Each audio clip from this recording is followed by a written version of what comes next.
Oke, selamat pagi. Selamat pagi. Em, karena kita akan melakukan interview, kemudian tujuan interview ini untuk mm, memetakan persyaratan profesional spesifik untuk membangun kursus yang kursus bahasa Inggris yang menyesuaikan. Oke, dan kita mulai dari perkenalan. Boleh diperkenalkan namanya? Halo, nama saya Ramadan Bagus Sawan. Untuk nama panggilannya Rama, umur 27, asli Kota Bandung. Oke. Untuk rutinitas sehari-hari ngapain aja? Boleh dijelaskan? Oke, untuk rutinitas sehari-hari, saya bekerja di sebuah toko supplier. Lebih jelasnya, sektor itu ada dua shift. Untuk sekarang minggu ini saya malam. Nah, untuk belajar bahasa Inggris, ya untuk menambah wawasan, terus memperdalam kosakatanya juga, soalnya untuk di sini ada customer orang luar juga, jadi saya harus lebih meningkatin lagi buat belajar bahasa Inggris. Oke. Boleh dijelaskan nggak situasi kerjanya seperti apa? Terus kemudian ada tuntutan apa dalam belajar bahasa Inggris di pekerjaan Anda? Oke, kalau untuk universitas kerjaan, untuk sekarang lebih fokus ke retail, jadi lebih apa ngadepin customer langsung face to face. Dan untuk kenapa saya harus belajar bahasa Inggris, karena di sini ada beberapa customer yang dia orang pertama orang UK, terus ada orang Thailand juga, makanya saya lebih memperdalam bahasa Inggris. Oke, jadi untuk melayani customer ya yang eh, orang asing gitu. Betul. Terus kemudian ketika harus berkomunikasi dalam bahasa Inggris, kesulitan apa yang kamu rasain? Contoh mungkin kosakata atau aksennya atau gimana? Untuk pertama dari saya pribadi itu mesti ada keterbatasan dari segi kata-kata, terus action, action, sorry, itu untuk pribadi saya sendiri. Nah, untuk customernya itu kan tiap orang beda-beda. Jadi kayak contoh orang UK, dia lebih kayak kalau orang Jawa tuh lebih medok, orang Oke, Jawa lebih lebih medok. medok. Kalau untuk orang Chinese, dia lebih kayak ada selipan uh, S itu ya. Oh, kayak CV gitu ya. Gitu. Nah,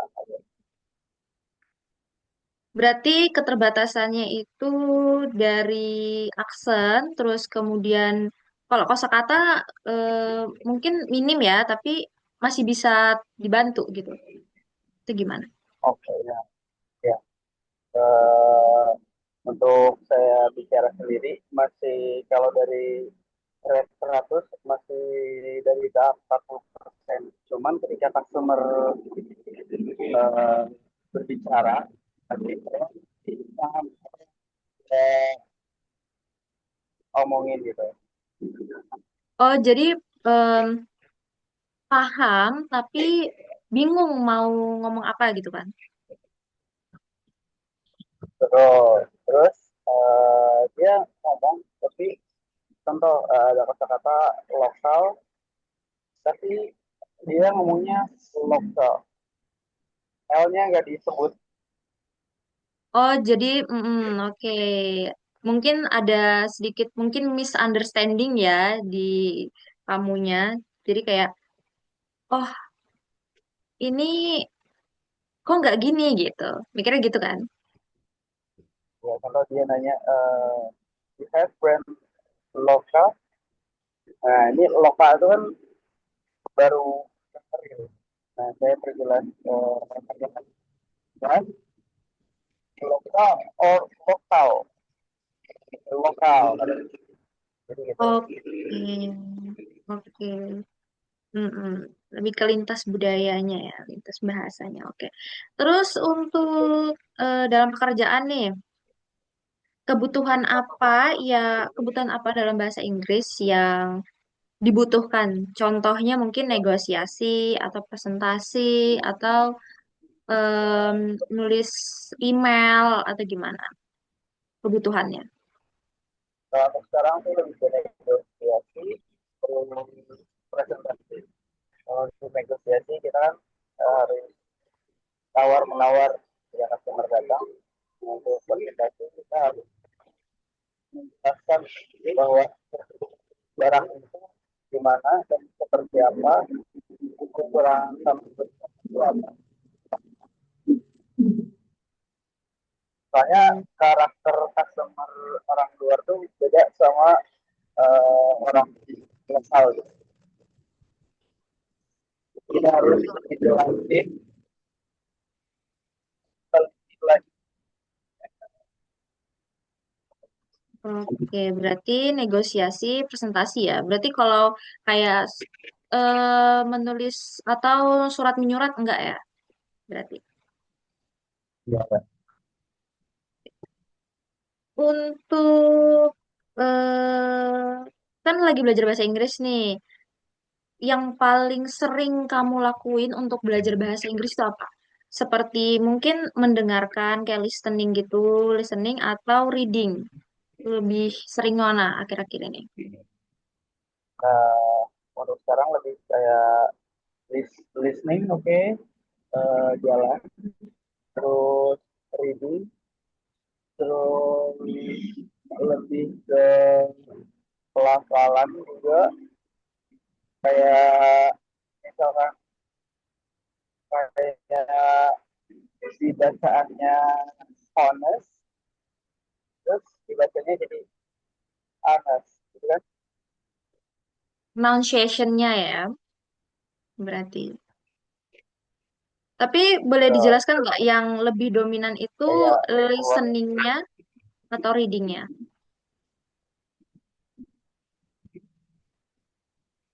lebih ke list balancing, listening, reading. Oke. Terus kemudian saat belajar kosakata baru nih, yang mudah dipahami tuh menurut kamu gimana? Melalui gambar kah atau melalui audio? Melalui soalnya lebih audio sih, tapi audio juga kalau misalkan disebut susah, susah. Soalnya ada aksen tertentu gitu. Jadi ada yang tebelin si hurufnya, terus ada yang gak disebut juga meskipun di kata-katanya ditulis, terus ada ketebalan pelafalan. Jadi ada perbedaan kayak tuh-nya yang too much sama tuh yang angka. Oke, Paham nggak?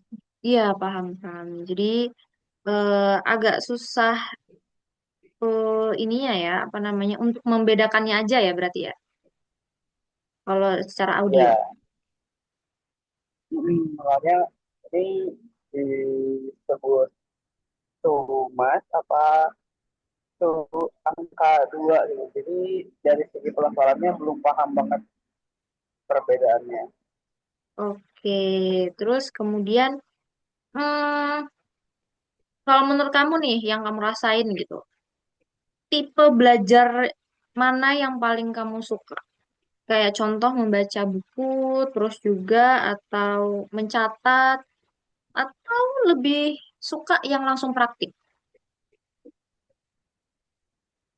Kalau untuk sekarang yang lagi di jalan itu mungkin baru nemu dua pembelajaran ini ya. Jadi yang reading sama listening ya. Hmm, Lebih ke listening sih. berarti lebih suka kayak dengerin podcast atau musik gitu ya? Gitu. Jadi kalau misalkan ada podcast yang bahasa Inggris, nah di subtitlenya aku tutup ini. Jadi biar Oh, biar paham didengarnya tuh, nah, jadi pelafalannya atau misalkan penyebutannya yang tadi yang contohnya yang tuh jadi tuh.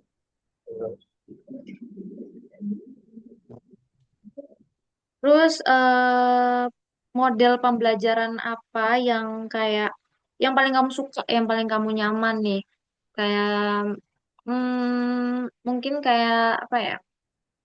Melalui gambar, terus melalui video atau kayak nonton video habis itu ditulis atau gimana? Kamu lebih suka gaya belajar yang kayak gimana tuh? Terus juga ya, gambar oke, terus audio oke, sama kayak terakhir kalau di medsos saya tuh lebih kalau kalau account yang tiap hari suruh kita baca bahasa Inggris tapi lebih cepat. Oke. Jadi ini ya lebih lebih gampang mengerti ya kalau yang kayak gitu. Ya, Oke. so, Berarti pengennya ke depannya kalau misalkan belajar bahasa Inggris itu maunya belajar kayak gimana? Kayak mungkin lebih fokus ke vocabulary yang sehari-hari atau yang memang profesional atau lain sebagainya gitu. sebenarnya mah sebenarnya tuh pengen lebih ke profesional ya. Cuman kalau misalkan nyampe ke profesional itu nggak akan mungkin. Terus dari bawah dulu gitu. Terus dari hafalan arti kata juga 100%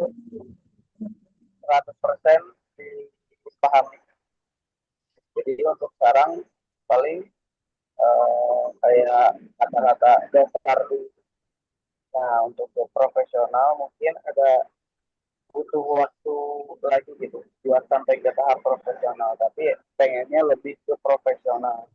Soalnya meskipun di pekerjaan saya nggak ada tuntutan buat kita bahasa Inggris, ketika ada customer yang orang asing, kita juga harus bisa tektok gitu ketika komunikasi. Jadi nggak salah paham. Misunderstanding ya. Oke, mungkin itu pertanyaan terakhir saya. Kemudian hmm, saya mengucapkan terima kasih atas partisipan dalam interview ini. Terus saya harap semoga bisa giat belajarnya, terus lebih apa ya, lebih mendalami lagi bahasa Inggrisnya. Terima kasih dan see you.